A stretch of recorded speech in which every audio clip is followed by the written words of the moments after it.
बिस्मिल्लाहिर्रहमानिर्रहीम। Dear students, अस्सलाम वालेकुम वरहमतुल्लाहि वबरकातुहू। आज हम पढ़ने जा रहे हैं biology and services of Mankind. Part 1 का टॉपिक है, चैप्टर नंबर 1 है और लेक्चर नंबर हमारा 13 है। इसके अंदर हम स्टडी करेंगे कि किस तरीके से बायोलॉजी हमारी ज़िंदगी है उसके अंदर अपनी खिदमत सर अंजाम दे रही है, कहाँ कहाँ पे भलाई कर रही है। तो हम शुरू करते हैं इसको। सबसे पहले है कि आपकी बुक में लिखा हुआ है कि बायोलॉजी हेल्प्स मैनकाइंड, इंसानियत की मदद करने के लिए बायोलॉजी अपना किरदार अदा करती है 3 जगहों पे। नंबर 1, इंक्रीजिंग फूड प्रोडक्शन, खुराक की पैदावार को बढ़ाने के लिए। नंबर 2, कम्बेटिंग डिजीज, कम्बेट का मतलब है लड़ना, बीमारी से लड़ते हुए वो हमें मैनकाइंड को बचाती है। Number 3, protecting and conserving the environment, protecting का मतलब हो गया हिफाजत करना, कंजर्व भी इसी को कहते हैं। द एनवायरनमेंट, हमारे माहौल को बचा के रखती है। इस तरीके से बायोलॉजी मैनकाइंड की मदद कर रही है। फिर हम मूव करते हैं, इन तीनों की वजह से क्या होता है जब ये बायोलॉजी हेल्प करती है मैनकाइंड की, उसकी वजह से which leads to the high standard of living. तो हमारे जो लिविंग जो स्टैंडर्ड्स है, हमारा जो मेयार जिंदगी है वो बेहतर से बेहतरीन की जानिब हो जाता है। आगे सेकंड पैराग्राफ के अंदर वो लिखता है कि plant production has been tremendously increased. अब वो प्लांट्स की तरफ सिर्फ आ गया और वो कहता है कि प्लांट प्रोडक्शन जो है वो बढ़ रही है। ट्रेमेंडस कहते हैं बहुत ज्यादा बढ़ना। किस तरीके से? वो भी 3 तरीकों से बढ़ रही है। अच्छा, ये पेपर में शॉर्ट क्वेश्चन भी आ जाता है कि आप बताएं कि किस तरीके से प्लांट प्रोडक्शन बढ़ रही है, या वो ये पूछ सकता है एग्जामिनर के बायोलॉजी हेल्प्स मैनकाइंड, किन किन तरीकों से वो बायोलॉजी हेल्प करती है मैनकाइंड की। तो ये एक आपका शॉर्ट क्वेश्चन था। अब दूसरा शॉर्ट क्वेश्चन आपका आ गया कि plant production has been increase किस तरह से। Number 1, by improving existing varieties. Improve कहते हैं बेहतर करने को, एग्जिस्टिंग कहते हैं जो पहले से मौजूद होती हैं, पहले से जो प्लांट्स की जो वैरायटीज हमारे पास मौजूद हैं उनको बेहतर बनाया जाता है।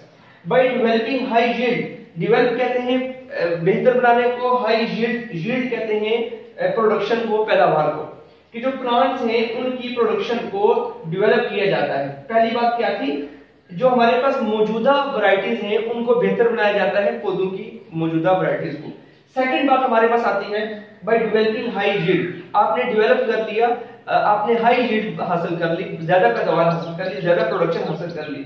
लास्ट पर आता है डिजीज रेजिस्टिंग वैरायटीज, आपने ऐसी पौधों की वैरायटीज आप लेकर आगे जो कि डिजीज से क्या करती हैं, रेजिस्ट करती हैं, मुजाहमत करती हैं और वो पौधे को बीमार नहीं होने देती। इस तरीके से इन तीनों कामों, जब आपने ये 3 अहम हासिल कर लिए, इनकी वजह से क्या हुआ, प्लांट प्रोडक्शन आपकी इंक्रीज होगी। डियर स्टूडेंट्स, हम आगे चलते हैं। सबसे पहले है वो कौन कौन से तरीके हैं जिसकी वजह से आप प्लांट की प्रोडक्शन को बेहतर से बेहतर बना सकते, ज्यादा से ज्यादा बेहतर बना सकते हैं। तो आपकी बुक के अंदर वो 6 ऐसी बातें लिखी हुई हैं जिसको आप अगर करेंगे तो आप उनको बेहतर बना सकते हैं प्लांट प्रोडक्शन को। Number 1, selective breeding.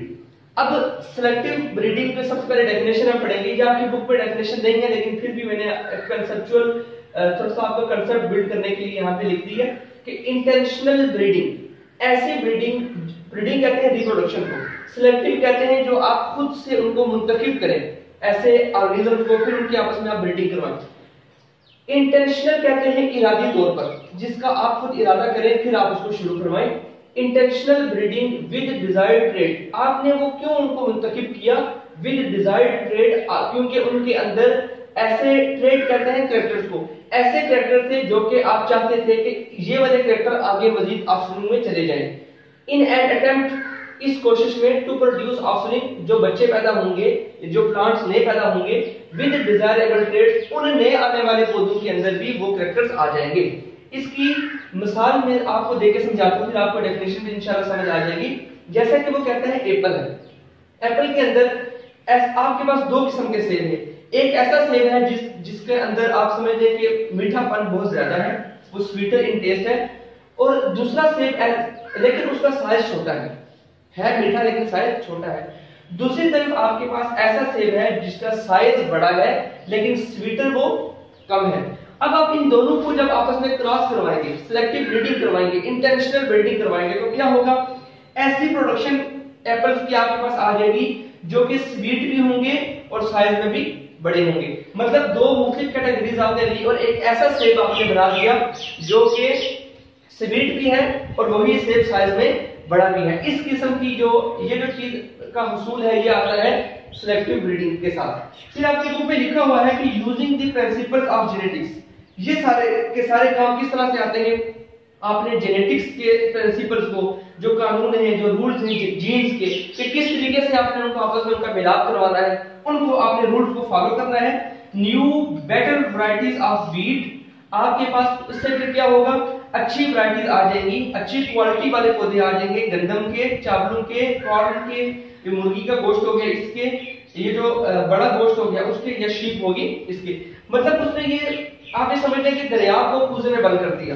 वो आपको समझाना ये चाह रहा है कि अगर आप using the principle of genetics, अगर आप जेनेटिक्स के रूल को फॉलो करेंगे तो आप पौधों के अंदर भी, फसलों के अंदर भी और जानवरों के अंदर भी जो बेटर वैरायटीज हैं, अच्छी क्वालिटीज हैं, आप उनको डेवलप करा सकते हैं। इसके बाद स्टूडेंट्स हम आगे चलते हैं, इसी की बात को वो आगे कंटिन्यू करता है कि पोल्ट्री ब्रीडर्स, ये जो पोल्ट्री का, जो मुर्गी का ये जो बिजनेस करते हैं, उनके बारे में बता रहा है डेवलप्ड ब्रॉयलर, उन्होंने एक चीज बना दी जिसका नाम रखा ब्रॉयलर।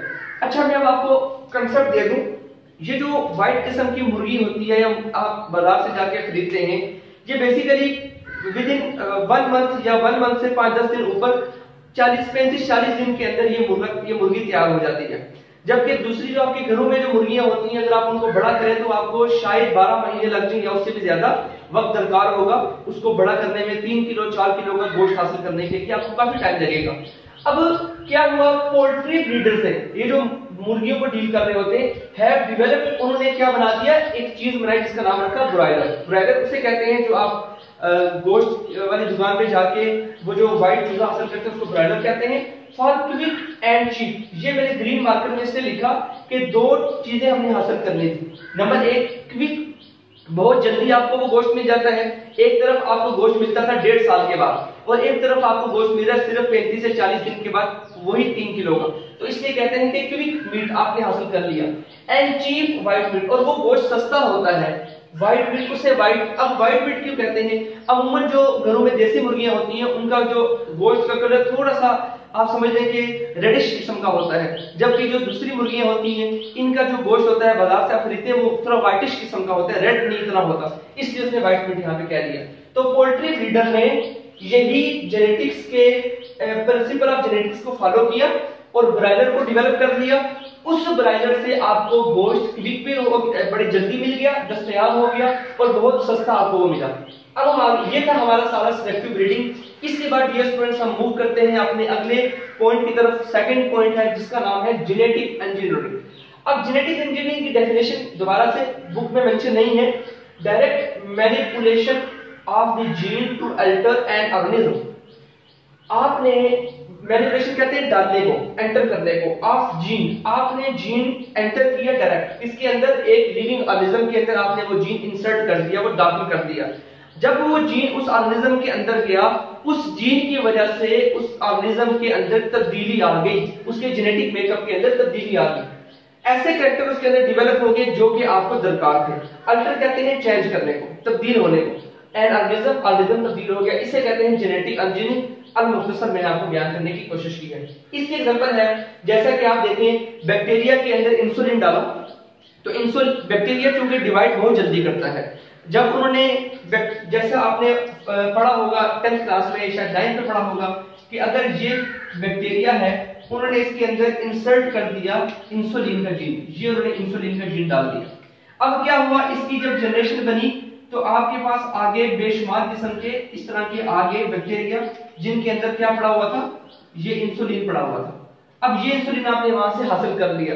अब इस तरीके से उन्होंने बैक्टीरिया को इस्तेमाल किया और इंसुलिन बनाया। फिर वो यही कहते हैं, ये टेक्निक होती है जेनेटिक इंजीनियरिंग की, आप इसके अंदर अपने डिजायर कैरेक्टर वाला जीन डालते हैं। अच्छा, जीन होता क्या है, जीन ऐसी चीज होती है, ऐसी यूनिट इनहेरिटेंस की कि जो कैरेक्टर को आप समझ लें कि वो लेके चल रही होती है, जीन के ऊपर कैरेक्टर्स होते हैं। आप जिस तरह की वो कहते हैं कि अगर किसी के बालों का रंग सफेद है तो उसके जो उसका जीन है बाल को रंग को कंट्रोल करने वाला, उसके अंदर ये इंफॉर्मेशन है कि इसका रंग जो होगा वो क्या होगा, बालों का सफेद होगा। अगर इसी तरीके से किसी की बॉडी का जो साइज है वो बहुत मतलब आप समझ लें कि लार्जर है या हाइट वाला बंदा है, तो उसके अंदर जो जीन्स हैं जो हाइट को कंट्रोल कर रहे हैं उनके अंदर ये इंफॉर्मेशन है कि वो हाइट वाली इंफॉर्मेशन, लिहाजा उस बंदे के अंदर वो जो हाइट होगी वो ज्यादा होगी। इसी तरीके से कलर को कंट्रोल करने वाले जीन्स होते हैं, मुख्तलिफ करैक्टर्स को कंट्रोल करने वाले जीन्स होते हैं। आपको जो भी करैक्टर वाला जीन चाहिए, जो भी आपको करैक्टर चाहिए होता है, वो आप जीन उठाते हैं, वो जीन आप इंडिविजुअल में डालते हैं, उसकी आगे डिवीजन होती है और वैसा फिर आपको रिजल्ट मिल जाता है जिस तरह का आप डिमांड कर रहे होते हैं। ये सारी जेनेटिक इंजीनियरिंग की बदौलत से हमें मिला।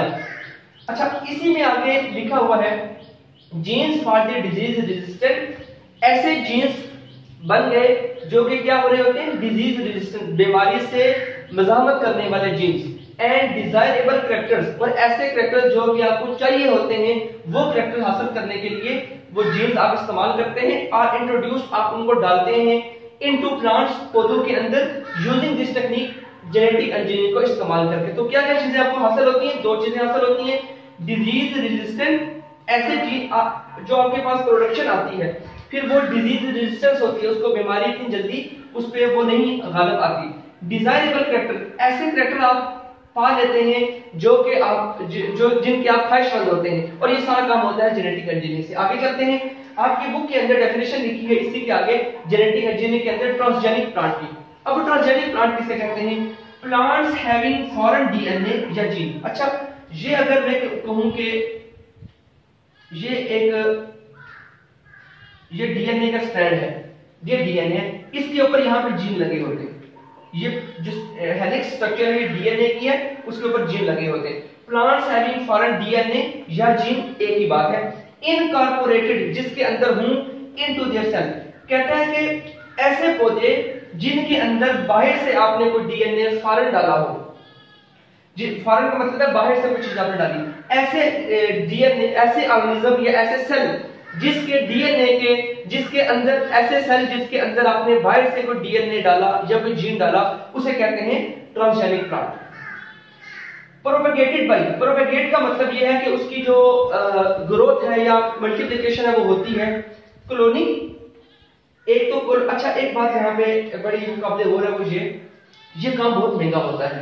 जब भी ट्रांसजेनिक प्लांट बनाया जाता है, ऐसा पौधा जिसके अंदर आपने बाहर से कोई अपनी ख्वाहिश का, अपनी पसंद का आपने कोई जीन डाला या आपने कोई डीएनए उसमें डाल दिया, ऐसा पौधा, उसको अब हम कहेंगे ट्रांसजेनिक प्लांट। ये काम बहुत महंगा है। एक बार जब आपके पास ऐसा पौधा आ गया, अब आप उसकी कॉपी बनाने के लिए क्या करेंगे, आप क्लोनिंग का इस्तेमाल करेंगे, उसकी मल्टीप्लिकेशन, उसकी प्रोपगेशन के लिए आप क्या करेंगे, क्लोनिंग करेंगे या टिश्यू कल्चर टेक्निक करेंगे। इन दो टेक्निक को इस्तेमाल करके उस ट्रांसजेनिक प्लांट की आप आगे से आप क्या करेंगे, कॉपीज बनाना शुरू कर देंगे। उम्मीद है कि यहां तक आपको समझ आ गई होगी। मैं आखिरी बात यहां पे रिवाइज करता हूं। ट्रांसजेनिक प्लांट आपने हासिल कर लिया, किस तरह हासिल किया, उसके अंदर आपने एक पौधा था, उसके अंदर आपने फॉरेन डीएनए डाल दिया या फॉरेन जीन डाल दिया, बाहर से कोई जीन डाल दिया, उस पौधे का नाम चेंज हो गया, अब क्या हो गया, ट्रांसजेनिक प्लांट। क्यों? क्योंकि उसके अंदर बाहर से कोई चीज आपने डाल दी है।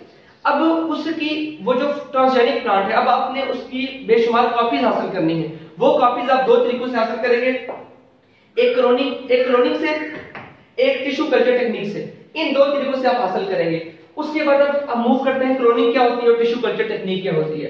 क्लोनिंग के बारे में है कि reproduction of genetically identical copies of organism by asexual reproduction. बड़ी सिंपल सी डेफिनेशन है, बुक के अंदर मेंशन है कि आपने रिप्रोडक्शन आपने की, आपस में आपने उनकी ब्रीडिंग करवाई, genetically identical copies of organism, ऐसे ऑर्गेनिज्म की जिनका जीन्स जेनेटिक मेकअप आपस में सेम था।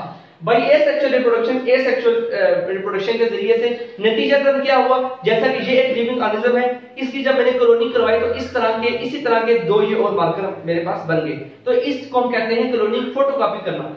ये समझ लें आप। सेकंड वे है प्रोपगेशन का, उसे कहते हैं टिश्यू कल्चर टेक्निक। ये क्या है, ग्रोथ ऑफ टिश्यू की ग्रोथ आपने करवानी है। वो कौन सा टिश्यू है, सेपरेटेड बाय द प्लांट, जिसको आपने प्लांट से अलग किया, and put in liquid medium, और आपने उसको फिर लिक्विड मीडियम के अंदर डाला। तो क्यों डाला, टू गेट ए प्लांट, एक ऐसा पौधा हासिल करने के लिए which will identical to the parent, जो कि अपने पेरेंट से क्या होगा, मुशाबियत रखता होगा। मतलब ऐसा बच्चा प्लांट का या ऐसा छोटा पौधा आपने पैदा करना चाहा, बनाना चाहा सॉरी, जो कि मिलेगा किसके साथ, अपने पेरेंट के साथ। तो दूसरी टेक्निक आ गई टिश्यू कल्चर टेक्निक और क्लोनिंग। हमारे पास दो टेक्निक्स होगी जिसके जरिए से मल्टीप्लिकेशन होती है ट्रांसजेनिक प्लांट्स की। इसके बाद हमारे पास जो तीसरा आज के टॉपिक का जो आखिरी हमारे पास हिस्सा है, तीसरा वो है केमिकल कंट्रोल। मुख्तलिफ केमिकल का इस्तेमाल करके आप जो प्लांट्स होते हैं, प्लांट प्रोडक्शन को आप इंक्रीज कर सकते हैं। अच्छा, प्लांट पैथोजेनिक फंजाई, पैथोजन कहते हैं ऐसी चीज जो कि बीमारी काज करे, वबा का बायस बने। प्लांट पैथोजन ऐसे पौधे जो ऐसे पैथोजेनिक फंजाई जो कि प्लांट में होते हैं, एंड इंसेक्ट, और ऐसे इंसेक्ट जो कि पौधे को नुकसान पहुंचाते हैं, या पेस्ट ऑफ क्रॉप्स जो कि फसलों को नुकसान पहुंचाते हैं, विच वीकन द प्लांट, कमजोर करते हैं पौधों को, एंड रिड्यूस द यील्ड, और पैदावार जो पौधों की होती है उनको कम करते हैं।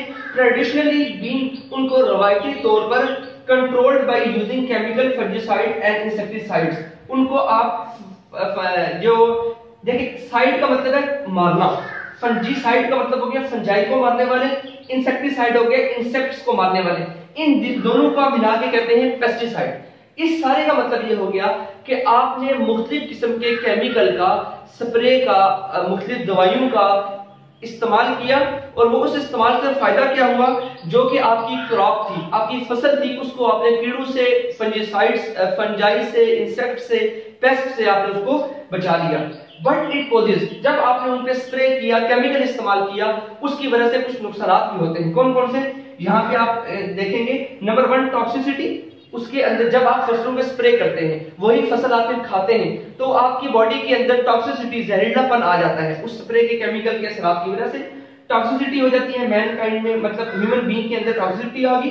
नंबर 2 एनवायरमेंटल पोल्यूशन, सबसे बड़ा कि आपका माहौल आलूदा होना शुरू हो जाता है उन स्प्रे की वजह से, उन केमिकल्स की वजह से जो कि आपने पौधों को बचाने के लिए की। तीसरी बात आती है इंसेक्ट बिकम रेजिस्टेंट। सबसे इंपॉर्टेंट बात यह है, इसको मैं जरा बयान करने की कोशिश करूंगा वजाहत से कि इंसेक्ट बिकम रेजिस्टेंट ये किस तरह होता है। देखें, आपने फसल पे स्प्रे किया, वहां पे कुछ ऐसे थे कि इंसेक्ट थे जिन पे उन स्प्रे का असर नहीं हुआ, उन्होंने उसके खिलाफ मुदाफी निजाम डेवलप कर लिया, इम्यूनिटी डेवलप कर लिया अपनी बॉडी के अंदर। अब क्या होगा, अब अगली बार दोबारा जब आप वही स्प्रे करेंगे तो उन पे उस स्प्रे का कोई असर नहीं होगा। वो इंसेक्ट, उन्होंने अपने अंदर उस स्प्रे के खिलाफ इम्यूनिटी डेवलप कर ली है, अब उस स्प्रे का उसके अंदर कोई भी असर नहीं होगा। अब आपको क्या करना पड़ेगा, स्प्रे चेंज करनी पड़ेगी, दवाई चेंज करनी पड़ेगी, या केमिकल को चेंज करना पड़ेगा। तो डियर स्टूडेंट्स, मैं इसको एक बार समराइज करता हूं। आज हमने क्या पढ़ा, हमने पहले पढ़ा कि बायोलॉजी किस तरह मैनकाइंड की मदद करती है, 3 तरीकों से करती है। इंक्रीजिंग फूड प्रोडक्शन, और ये जो इंक्रीजिंग फूड प्रोडक्शन है, सिर्फ हमने इसी को अभी तक स्टडी किया। इसमें हमने कहा कि 6 मेथड है। सिलेक्टिव ब्रीडिंग एक हो गया, दूसरा जेनेटिक इंजीनियरिंग, तीसरा केमिकल कंट्रोल, हमने 3 पढ़े। 3 इंशाल्लाह अगले लेक्चर में डिस्कस करेंगे। फिर उसके बाद हम आपकी बुक के 2-3 पेजेस के बाद टॉपिक आएगा कम्बेटिंग डिजीज, फिर प्रोटेक्टिंग एंड कंजर्विंग एनवायरनमेंट। ये बेसिकली टॉपिक एक ही है और आपके चैप्टर एंड तक ये जा रहा है, लेकिन इसके 3 हिस्से हैं। हमने पहला हिस्सा सिर्फ शुरू किया है, ये सारा पहले हिस्से की कंटिन्यूएशन है, जो हमने यहाँ से इसको स्किप कर दिया फिलहाल। आगे में हमने पढ़ा कि इसकी वजह से आपका स्टैंडर्ड ऑफ लिविंग बढ़ता है। फिर अगला सवाल हमने पढ़ा शॉर्ट क्वेश्चन के पौधों की जो प्रोडक्शन है वो किस तरह से इंप्रूव होती है, 3 तरीके हैं हमने यहाँ पे डिस्कस किए। फिर हमने नंबर 1 डिस्कस किया कि इंक्रीजिंग फूड प्रोडक्शन में सिलेक्टिव ब्रीडिंग के जरिए से आप फूड प्रोडक्शन को बढ़ाते हैं, उसके अंदर एग्जांपल हमने पढ़ी। फिर हमने पोल्ट्री ब्रीडर ब्रायलर के बारे में पढ़ा। फिर हमने पढ़ा जेनेटिक इंजीनियरिंग करके आप प्लांट प्रोडक्शन को बढ़ाते हैं, डेफिनेशन पढ़ी इंसुलिन की एग्जांपल के बाद। हमने यहाँ पे ट्रांसजेनिक प्लांट पढ़े, और ट्रांसजेनिक प्लांट जब बनता है तो उसके बाद उसकी मल्टीप्लिकेशन कैसे होती है, 2 तरीकों से, क्लोनिंग और tissue culture technique. Define cloning paper में कई बार पूछा गया है, ये शॉर्ट क्वेश्चन है। उसके बाद केमिकल कंट्रोल से क्या मुराद है, ये भी शॉर्ट क्वेश्चन है। उसके नेगेटिव एस्पेक्ट्स क्या है, मतलब केमिकल कंट्रोल तो ठीक हो गया, लेकिन जब आप केमिकल कंट्रोल करेंगे उससे नुकसान क्या क्या होंगे, ये भी शॉर्ट क्वेश्चन है। 3 नुकसान हैं, टॉक्सिसिटी आती है ह्यूमन बीइंग के अंदर, एनवायरमेंटल पोल्यूशन क्रिएट होती है, insects become resistant to that chemical. तो स्टूडेंट्स आज के लिए इतना ही, इजाजत चाहूंगा, अल्लाह हाफिज। Of a product such as milk, जैसा कि मिल्क हो गया, टू मेक इट सेफ, ताकि आप उसको महफूज कर सकें फॉर कंजप्शन, उसको इस्तेमाल करने से पहले तक आप उसको सेव कर लें, and improve it's keeping quality, और आप उसको मजीद सेव रखने की जो क्वालिटी है आप उसको भी बेहतर बना सकें। ये सारे के सारे टेक्निक थी पास्चराइजेशन की। अब आगे लिखा हुआ है कि ये जरूरी क्यों है, what is the importance of pasteurisation, protect food for spoilage, spoil कहते हैं खराब होने को, आपने खुराक को स्टोर करना है, बचा के रखना है स्पाइलर से, यूज उसे इस्तेमाल करने से पहले तक। तीसरी बात आती है ये यूज एंड ट्रांसपोर्ट, आप इसको दो ही बातें तस्वुर करें, तीसरी बात ना करें। ये एक पॉइंट है और ये दूसरा पॉइंट है, ये वाला और ये वही कामन का है, use and transport over long distances. आपने काफी, आप देखेंगे सपोज लाहौर दूध किसी वहां बनता है, उसमें मिल्किंग पाउडर में दूध वहां बनता है, वहां से डेयरी प्लांट से दूध आपने यहाँ कश्मीर लाना है, तो उसके लिए आप क्या करेंगे, आपको काफी लंबा सफर तय करवाना है उस प्रोडक्ट को, दूध को, तो लिहाजा आप उसको पास्चराइज कर देंगे और वो रास्ते में खराब नहीं होगा। तो स्टूडेंट्स आज हमने जो पढ़ा इस टॉपिक के अंदर, वो हमने फूड जो प्लांट प्रोडक्शन को इंप्रूव करने के 3 मेथड पढ़े, उसमें एक बायोलॉजिकल कंट्रोल था, एक उसके अंदर उसके बाद आपके इंटीग्रेटेड डिजीज मैनेजमेंट आता है, फिर हाइड्रोपोनिक कल्चर टेक्निक आता है, ये 3 मेथड हो गए, और आखिरी चीज जो आपने पढ़ी कि किस तरीके से दूध को पास्चराइज किया जाता है, खुराक को स्पाइलेज से बचाया जाता है, तो वो आपने यहाँ पास्चराइजेशन में पढ़ा। उम्मीद है कि आपको ये सारा लेक्चर बड़ी आसानी से समझ आ गया होगा। मैं आज के लिए इतना ही इजाजत चाहता हूँ। अल्लाह हाफिज।